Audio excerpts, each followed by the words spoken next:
Viens manifester ta présence. Seigneur, ce soir, nous avons soif de ta présence. Nous avons soif de ta personne. Nous avons soif de toi, Seigneur.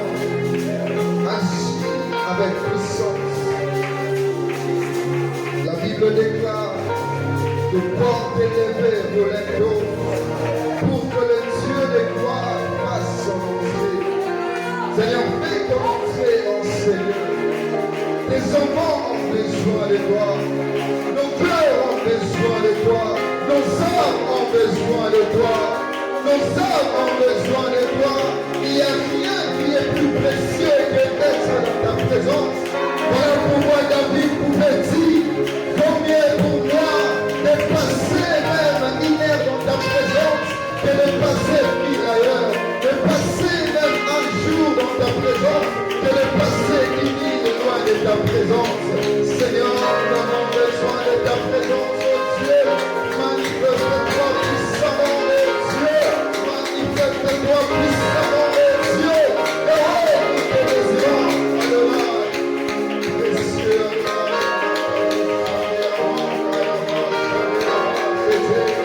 nous avons jamais avant.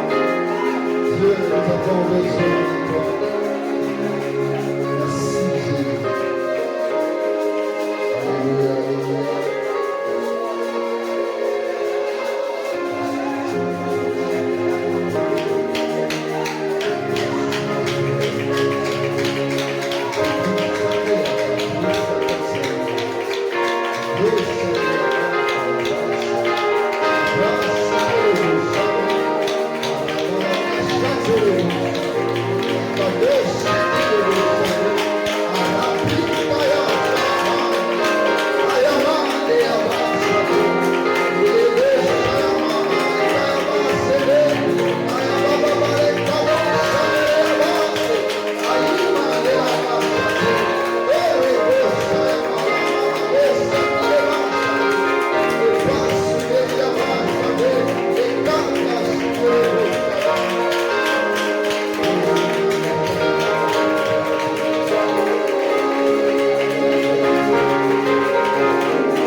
acclamer le Seigneur?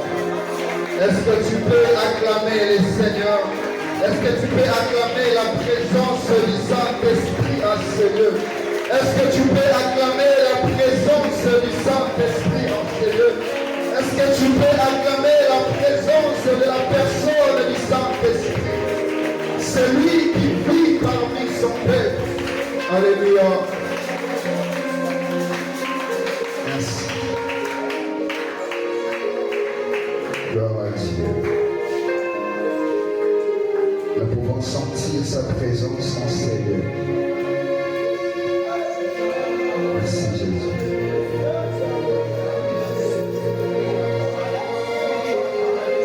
Est-ce qu'on peut se tenir debout pour lire la parole de Dieu? Nous sommes dans le livre de 1 Corinthiens, chapitre 15. Vous allez dans mon canal, 1 Corinthiens 15. 1 Corinthiens, chapitre 15, à partir du premier verset jusqu'au verset 4. Nous lisons au nom de Jésus. Nous avons dit, nous lisons au nom de Jésus. Je vous rappelle, frère, l'évangile que je vous ai annoncé, que vous avez reçu, dans lequel vous avez persévéré, et par lequel vous êtes sauvés, si vous le retenez tel que je vous l'ai annoncé, autrement, vous auriez cru en vain. Je vous ai annoncé avant tout, comme je l'avais aussi reçu, que Christ est mort pour nos péchés, selon les Écritures. Il a été enseveli, qu'il est ressuscité le troisième jour selon les Écritures. Parole du Seigneur. Tu peux acclamer la parole de Dieu.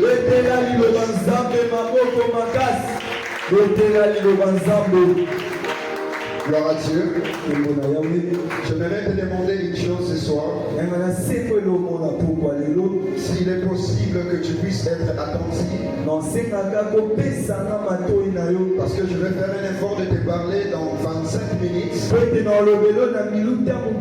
Je serai précis et direct. Alors prie Dieu que tu sois connecté pour recevoir quelque chose de la part de Dieu. Amen. Amen. Les termes de notre message ce soir, nous allons parler sur la puissance de l'évangile. La puissance de l'évangile. C'est un message qui est capital pour nous les chrétiens. Parce que ce qui fait de nous des chrétiens aujourd'hui, c'est l'évangile. Sans l'évangile de Dieu, ou sans l'évangile de Christ, personne n'allait être appelé chrétien. Nous sommes appelés chrétiens parce que nous avons reçu l'évangile de Jésus. Nous avons cru à son évangile. Et cet évangile nous a transformés. Cet évangile a fait de nous les co-héritiers du royaume de Dieu. Alors ce soir, j'ai envie de te rappeler encore cela. Que la pièce maîtresse de la vie chrétienne, ce n'est que l'évangile. La chose la plus capitale dans la vie chrétienne, ce n'est que l'évangile. Ce qui donne les goûts dans la vie chrétienne, c'est que l'évangile. Je dis que sans l'évangile, il n'y a pas la vie. Mais avec l'évangile, il y a la vie. Est-ce que tu peux acclamer les Seigneurs? Pour ceux qui écrivent, la Bible nous parle de l'évangile comme un texte écrit qui raconte la vie vie et le message de Jésus-Christ. Mais tout le message qui peut être divulgué dans l'église n'est pas toujours l'évangile. Mais l'évangile, c'est un message où Christ est au centre. Un message où Christ n'est pas au centre ne peut pas être appelé l'évangile. Nous avons entendu, nous avons écouté plusieurs messages dans plusieurs églises aujourd'hui. Il y a d'autres évangiles qui sont enseignés dans l'église. Des enseignements qui ne cadrent pas avec ce que Christ avait. Le message n'est pas cohérent avec ce que Christ avait. Mais l'évangile en soi, c'est un message qui nous parle de la mort et la résurrection de Jésus. C'est l'image de la mort de Jésus et c'est l'image de la résurrection de Jésus. Et d'autres choses, les païens ne peuvent pas comprendre. Tout enfant de Dieu est appelé à connaître l'évangile. Est appelé à connaître l'importance de l'évangile. Et surtout, il est appelé à connaître la puissance de l'évangile. Mais l'évangile en soi ne détient pas une puissance. Mais l'évangile en soi est défini comme une puissance. Lorsque tu reçois l'évangile, sa puissance est démontrée par la transformation de la personne. Mais toute personne qui reçoit l'évangile ne peut pas rester la même personne.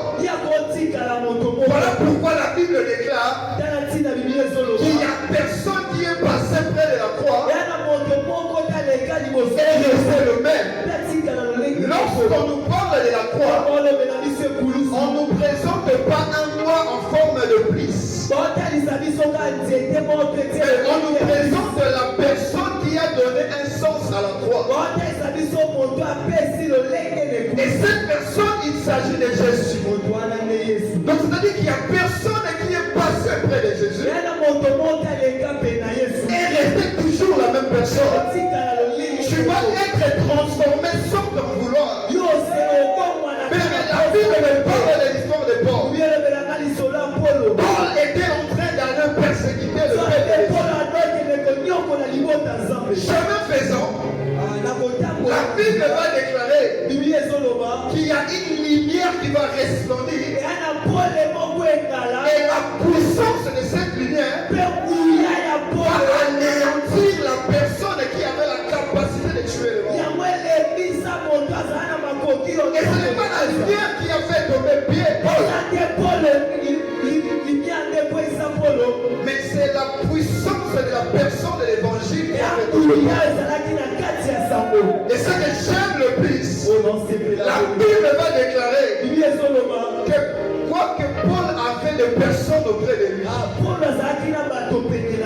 il avait des yeux, mais il ne pouvait plus voir. Mais c'est la première des choses que l'évangile fait dans la vie d'une personne. Il change ta façon de voir les choses. Si les pensées étaient tournées vers le péché, lorsque l'évangile fait son apparition, tes yeux verront que la sainteté a la place de péché. La Bible dit que Paul ne pouvait plus voir, mais il pouvait écouter la voix. Mais l'évangile n'est pas constitué seulement à chercher à voir, mais l'évangile constitue à ce qu'on doit écouter.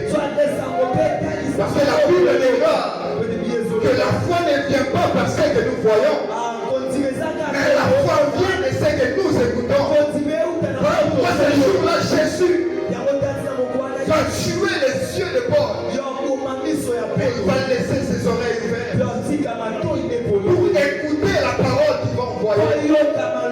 Et Jésus va parler à Paul. Pourquoi tu me persécutes? il te sera difficile de résumer sur les aiguillons. Bien-aimé, lorsque Jésus a parlé cela, c'était une façon de transformer la vie des pauvres. De savoir que le peuple que tu es en train de tuer,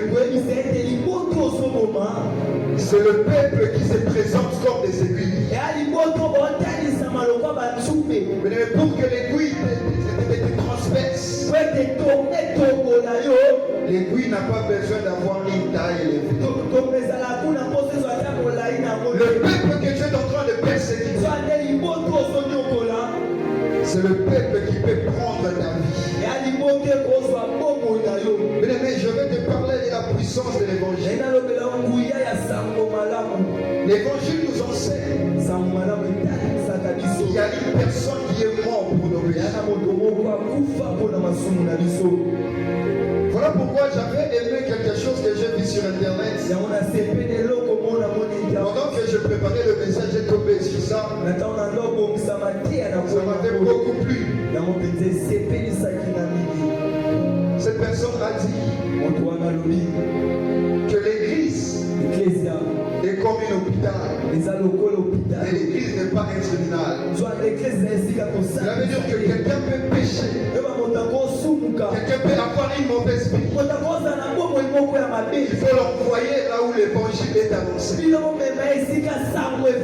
Parce que là où il y a l'évangile, c'est là où il y a la transformation. Là où il y a l'évangile, c'est là où il y a les changements. Mais vous devez savoir une chose. Si vous attrapez un voleur, vous jetez ce voleur en prison, ce voleur va changer son attitude. Mais sa vie ne sera pas sauvée parce qu'il est en prison. Mais la punition peut changer le caractère ou l'habitude. Mais la punition ne peut pas sauver. Si la punition peut changer le caractère, seul l'évangile peut sauver. Je dis que seul l'évangile peut sauver. Même Dieu a compris cela. Au début, Dieu agissait aussi dans la punition. Lorsque je lisais dans Genèse, la Bible me parle de l'histoire de Noé. Pendant ce temps, la Bible déclare que Dieu va regarder le monde et il va voir que la pensée des hommes était tournée vers le mal. La Bible déclare que Dieu va déclarer que j'exterminerai du dessus de la terre les hommes que j'ai créés. Et je n'exterminerai pas que les hommes, mais même les bétails. Et la Bible déclare que Dieu s'est répandu d'avoir créé l'homme. Et qu'est-ce que Dieu va faire? La Bible dit qu'il va envoyer le déluge. Et quand ça va arriver, ça va emporter tout le monde. C'était une façon de punir le monde. Mais cela n'a pas donné naissance à l'église. Cela n'a pas donné naissance à l'épouse. Mais il y a eu que Noé qui a été sauvé. Mais lorsque je regarde bien Noé, je vois que Noé a fait aussi des défauts. Parce que lorsqu'il va sortir de là, il va s'enivrer jusqu'à ce qu'il va rester nu. Est-ce que quelqu'un me comprend? Là, il n'y avait pas l'évangile. Le monde n'était pas sauvé. Et Dieu lui-même a compris cela. Un jour, il a encore regardé. Le monde était toujours plongé dans le péché. Il a dit, si la punition n'a rien fait, cette fois-ci, je vais utiliser le moyen de l'évangile. Dieu va envoyer sa personne sous forme de Jésus. Et lorsque Jésus va venir, Jésus ne viendra pas pour condamner. Lorsqu'on va amener une femme qui avait péché, Jésus n'a pas agi comme au temps de Noé. Quand la pensée de cette femme est tournée vers le mal,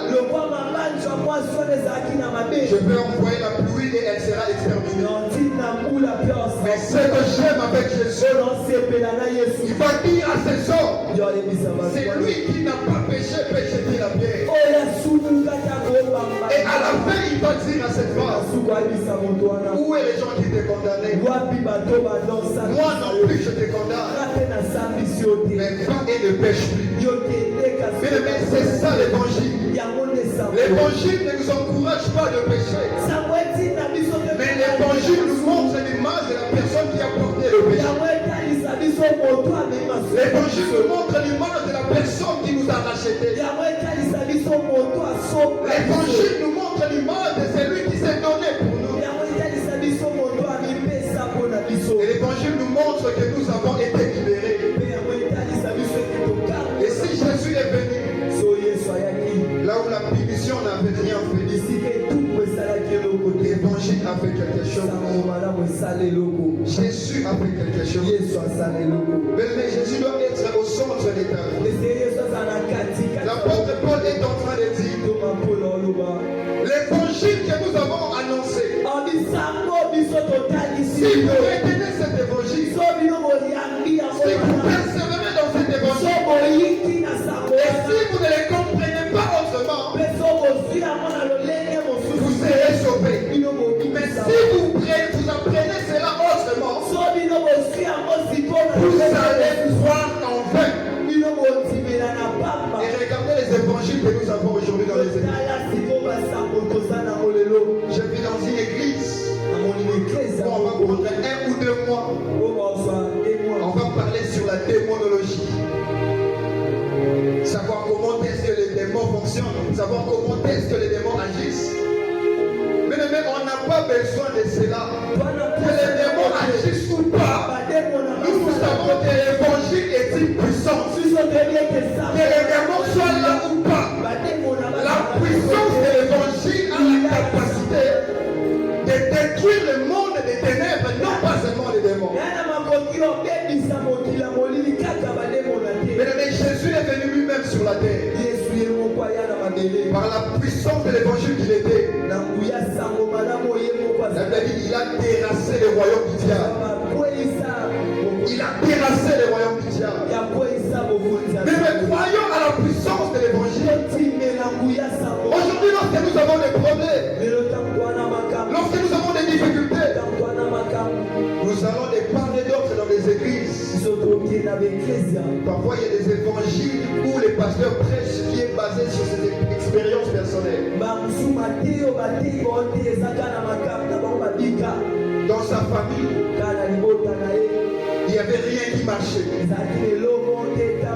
On avait bloqué toute sa famille. Et le message qui va commencer à mener à l'église, c'est que si dans ta famille les choses ne marchent pas, sachez que vous avez déjà condamné il y a longtemps. Mais ils oublient que la parole de Dieu déclare que Jésus a effacé l'acte où les ordonnances pour condamner. Mais ça c'est l'évangile. L'évangile annule le fait que le monde des ténèbres avait fait. Si notre foi s'était bloquée, c'est parce que tu n'avais pas compris la puissance de l'évangile. Lorsque tu vas comprendre la puissance de l'évangile, tu vas savoir que l'évangile a déclaré que vous ne direz plus ici que les parents ont péché. Et c'est les enfants qui doivent mourir. L'évangile a annoncé l'âme qui pêche, c'est l'âme qui mourra. Beaucoup ne savent pas que l'évangile a une puissance qui peut libérer totalement ta vie. Nous allons dans les églises, nous faisons confiance aux prophéties. Vraiment, la personne est capable de tout faire pour une prophétie. Mais on n'est pas prêt pour écouter l'évangile. Regardez souvent les églises où il y a des prophètes. La plupart des fois, on peut interrompre un programme juste pour commencer à prophétiser. Mais si vous regardez bien la vie de ces gens qu'on prophétise, et quand même la personne n'a jamais reçu Christ. Mais les prophètes lui donnent des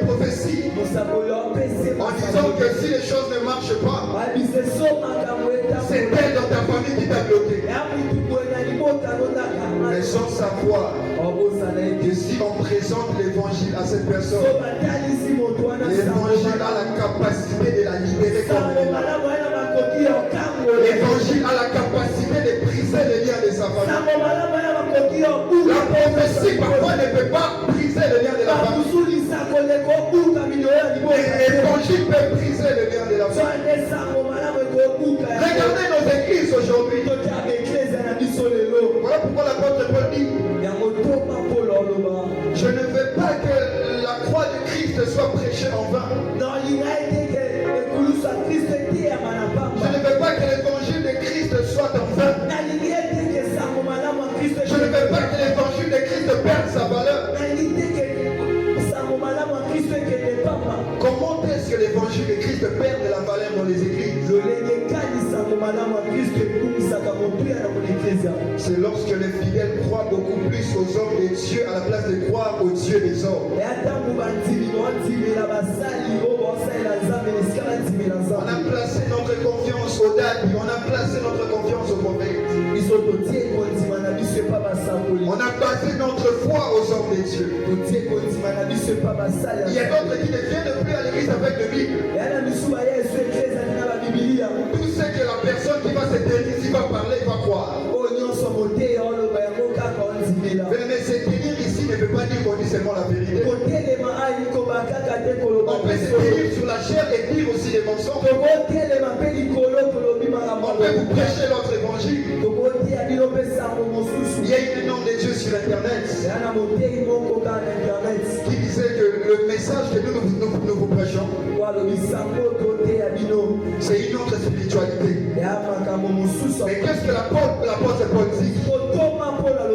Même si un ange du ciel descend sur la terre pour vous annoncer un autre évangile que c'est qu'on vous a dit, que cette personne soit anathème. Et l'apôtre Paul est en train de dire, même un ange est appelé à être maudit si l'annonce de Jésus. Et si l'ange qui habite auprès de Dieu, un homme de la terre peut défier un ange. Moi, si j'étais à la place de Paul, peut-être je pouvais croire en disant que l'ange vient auprès de Dieu. Peut-être que Dieu lui a envoyé de dire autre chose. Mais bien aimé, l'évangile ne consiste pas à ce qu'un homme a dit. Mais l'évangile consiste à ce que Jésus a dit. Ce n'est pas ce que l'homme dit, c'est ça l'évangile. Ce que Jésus a dit, c'est ça l'évangile. Et regardez comment est-ce que l'évangile perd sa valeur dans les églises. On peut arrêter un moment d'adoration parce que Dieu veut faire son apparition. Les gens étaient à genoux en train d'adorer Dieu. Est-ce que tu peux t'élever là où tu es? Dieu veut entrer. La Bible déclare que l'homme de Dieu mérite de double honneur. Lève-toi et on commence à acclamer. La présence du commandant du temple. L'homme qui fait trembler les diables. J'aimerais te dire une vérité. Il n'y a aucun nom sur la terre qui a la capacité de faire trembler les diables. Si c'était Jésus. Il n'y a personne qui a cette capacité. Seul Jésus a la capacité de faire trembler les diables. Parce que la Bible déclare, avant que Jésus puisse employer ses disciples, il va dire, voici, je vous ai donné le pouvoir de marcher sur les scorpions, de marcher sur les serpents, sur toute puissance de l'ennemi, et rien ne pourra vous nuire. Parce qu'il savait que lorsqu'il donne le pouvoir, c'est lui-même qui va marcher avec eux. Mais je ne te parle pas de la puissance du diable pour dire qu'il est puissant. Mais sache que c'est une personne qui a commencé la guerre avec Dieu. C'est-à-dire que c'est aussi l'être qui a la puissance. Mais étant que l'homme que tu es, tu ne peux rien Si Jésus n'est pas avec toi, tu ne verras jamais trembler les diables. Regarde l'histoire des fils de Sheba. Tu vas comprendre que si tu n'as pas Dieu, même si on t'a donné une prophétie, en te disant que Dieu t'a donné le pouvoir, mais tu n'as pas Jésus en toi, les diables ne trembleront jamais devant toi. Les diables tremblent seulement devant l'évangile. Là où il y a l'évangile, il y a l'absence du diable. Pendant l'adoration, où on est en train d'adorer la personne qui a fait de nous ce que nous sommes,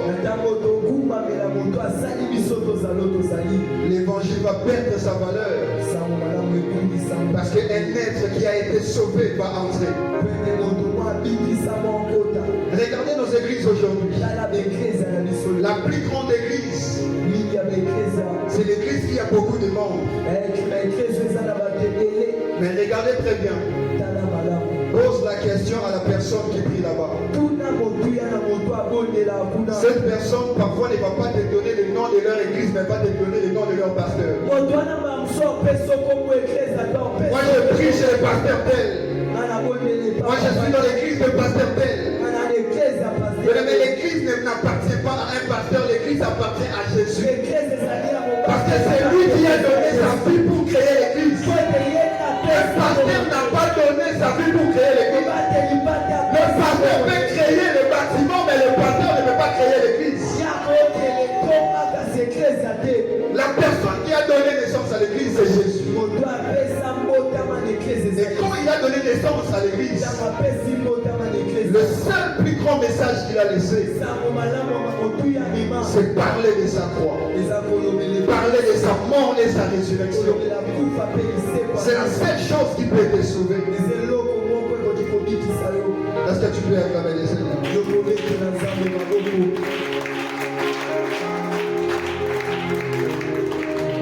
Mais la personne qui a donné sa vie pour toi, il a beaucoup fait. Mais ne cherche pas que l'évangile perde sa valeur. Aujourd'hui, on regarde que le pasteur qui prêche bien, c'est le plus grand pasteur. Je prie dans cette église-là parce que le pasteur la parle bien. Il parle français bien. Là-bas on prêche bien. Bien aimé, prêcher bien n'est pas l'évangile. On peut bien prêcher, mais on ne prêche pas l'évangile. Oh non, là-bas on prophétiser n'est pas l'évangile. L'évangile, c'est que Christ est mort pour tes péchés. Christ est venu pour te sauver. C'est ça l'évangile. On fait des débats parfois. Dans notre église, notre pasteur prêche bien. Voilà pourquoi nous avons 3000 membres. C'est ce qui est arrivé aussi au temps de Paul. Il y avait un groupe qui disait que moi je suis de Paul. Parce que Paul a aussi une connaissance à la parole. Moi je suis pour Apollos. Parce qu'Apollos prêche bien. Et d'autres, moi je suis pour Pierre. Parce que Pierre a vécu avec Jésus. Vivre auprès de Jésus n'est pas évangile. Ce n'est pas parce que Pierre était auprès de Jésus qu'il est devenu l'évangile. Voilà pourquoi l'apôtre Paul va dire. C'est que la plupart des pasteurs ne vont pas dire dans leur ensemble. L'apôtre Paul pouvait se sentir orgueilleux. Pourquoi? Parce qu'il y avait des gens qui l'appréciaient. Mais la Bible déclare que Paul va dire à ces gens: Paul n'est pas mort pour vous. Apollos n'est pas mort pour vous. Votre foi doit être basée auprès de la personne qui est morte. Votre foi doit être basée chez la personne qui a donné sa vie. Même si je vous prêche bien, je ne peux pas baser ta foi sur moi. Parce que je ne suis pas mort pour toi. Je n'ai pas donné ma vie pour toi.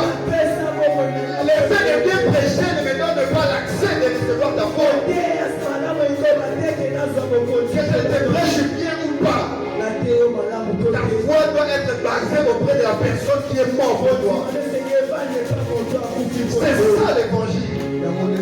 Placer ta foi auprès de la personne qui était mort avec toi, qui a été enseveli avec toi et qui a été ressuscité avec toi. C'est là où tu dois placer ta foi. Il y a un pasteur, dans son évangile, il parlait beaucoup plus des huiles d'olive. Aux huiles d'olive, et ça huile d'olive, mon béni, na samedi les mots. Au monde qui m'a camouné ce possible. Et à côté quand même 50 000. Va poser question. Pourquoi n'est-ce pas aux autres 50 000 alors que tu es un pasteur? La Bible le dit que vous avez eu gratuitement, donné gratuitement. Et ce pasteur va dire, Bible le dit, qui a offert. Oui, le livre, il a offert. Na foute ya mongo pour passer à la mona sali commande lié. Voilà pourquoi il faut nater comme. Mais entre-temps, il est en train de dire que na sambeli ya moko épée sa solution. Et je demande que dans sa prière, est-ce qu'il n'y avait pas le nom de Jésus à la fin? Lorsque tu impliques le nom de Jésus, ce n'est plus la puissance ou la force de l'huile d'olive, mais c'est la puissance du nom de la personne de l'évangile qui peut donner la solution à cette personne. Et donc les personnes sont qui ont l'huile d'olive. Mais l'huile d'olive est évangile. Ce n'est pas l'évangile. Et ce n'est pas ça qui sauve. On a la maladie, on tient les piquets, oui. Mais tu peux mourir, tu vas en faire. Parce que tu n'as pas accepté l'évangile de Christ. Mais l'évangile de Christ consiste aussi à réveiller ta conscience et ta curiosité. L'évangile réveille la conscience et la curiosité. Voilà pourquoi lorsque Jésus va venir auprès de la femme samaritaine pour gagner cette femme, il va chercher à réveiller sa conscience et sa curiosité. Il va dire, l'eau que moi je vais te donner, tu n'auras plus soif. Et cette eau-là va créer une source qui va jaillir en toi. Mais lorsque cette femme a écouté cela, l'évangile a réveillé sa conscience. L'évangile a réveillé sa curiosité. Et la femme va poser la question à Jésus. Où est cette eau-là? Donne-moi cette eau. Et l'eau en question, c'est la vie éternelle. Cette femme avait une mauvaise vie de sortir avec le mari des autres. Mais lorsqu'elle va rencontrer l'évangile, l'évangile va lui prouver que si tu abandonnes ta mauvaise vie aujourd'hui, tu auras une vie éternelle qui te suivra après ta mort. Mais c'est ça l'évangile que nous devons annoncer. C'est juste ça le message que j'étais apporté. Que l'évangile a une puissance qui peut transformer ta vie. Écoute les histoires des autres pasteurs. La plupart des grands pasteurs, si tu suis bien, ils étaient parfois des bandits. C'était des très mauvaises personnes. Peut-être ils ont eu des problèmes avec leurs parents qui n'ont pas eu la capacité de les transformer. Mais regardez ce que la puissance de l'évangile peut faire. Ce que les parents ne peuvent pas faire, l'évangile peut le faire. Moi, je ne croyais pas en Dieu. Je suis né dans une famille chrétienne. Mon père est pasteur, mais moi, je n'aimais pas Dieu. Mon père me forçait d'aller à l'église. Mais je n'avais pas envie d'aller à l'église. Je menais ma vie comme je voulais. Mon père a tout fait, mais ça ne marchait pas. Mais les jours, la personne de l'évangile va faire son apparition. J'ai été touché sans le vouloir. Mais si l'évangile te fait ta rencontre, tu ne seras pas ce que tu es aujourd'hui. Pourquoi je te dis ça? C'est parce qu'il y a une personne qui a a donné sa vie pour toi. L'évangile, c'est que Jésus a porté tes péchés. Jésus a pris ta place. Est-ce que vous savez une chose? Que l'évangile,